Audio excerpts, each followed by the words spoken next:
আসসালামু আলাইকুম প্রিয় দর্শকবিন্দু, আমি এই মুহূর্তে রয়েছে চাঁদপুর জেলার ফরিদগঞ্জ উপজেলার হরিণীদুর্গাপুর ব্লকে।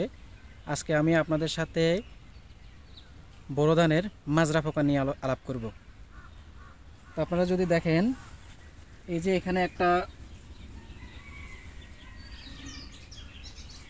অর্থাৎ এটা মাজরা পোকার লক্ষণটা আপনারা কিভাবে বুঝবেন?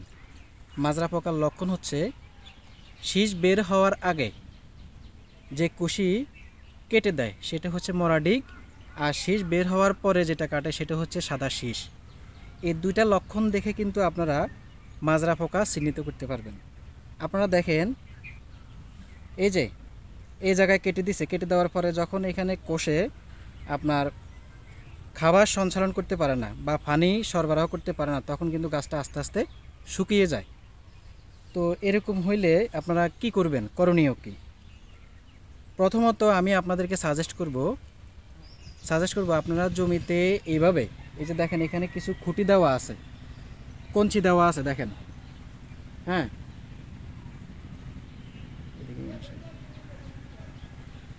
এটাকে আমরা কৃষির ভাষায় বলে থাকি পার্সিং। প্রথমত আপনারা পার্সিং করবেন। এই মাজরা পোকাটার উৎপত্তি কিভাবে হয়? আপনি যখন জমিতে ধান লাগাবেন, ধান লাগানোর পর, ধানের চারা লাগানোর পরে এই মাজরা, পূর্ণাঙ্গ মাজরা পোকার মদগুলো কি করে, পাতার উপরে এসে ডিম পাড়ে।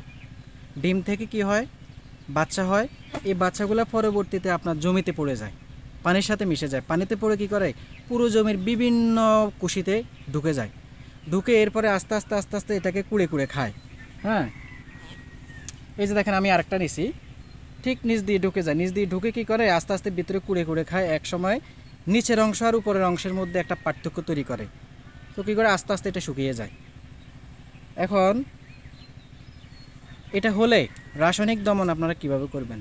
আপনারা বাজারে বিভিন্ন কোম্পানির ওষুধ আছে, তার মধ্যে হচ্ছে ভায়ারের বেল্ট এক্সপার্ট আছে, তারপরে হচ্ছে আপনার সিনজেন্টার এনসিপিও আছে, মাইনেক্টো এক্সট্রা আছে, এমিনেন্স কোম্পানির রেড কার্ড আছে। হ্যাঁ, এই ওষুধগুলো আপনারা প্যাকেটের গায়ে লেখা থাকে বা বোতলের গায়ে লেখা থাকে, লেখা দেখে সঠিক মাত্রায় আপনারা 7 দিন অন্তর 2 বার প্রয়োগ করবেন। অবশ্যই ওষুধটা বিকেলবেলা অথবা সকালবেলা প্রয়োগ করবেন। তো আর বাকি যেটা বললাম, এটা থেকে পরিত্রাণের জন্য আপনারা ওই যে পার্সিং ব্যবহার করতে পারেন।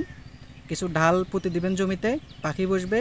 এই পাখিগুলা কিন্তু যখন মাজরা পোকার এই পাতার উপর ডিম পাড়ে, তখন কিন্তু ওই পাখি কিন্তু ডিমগুলা খায়।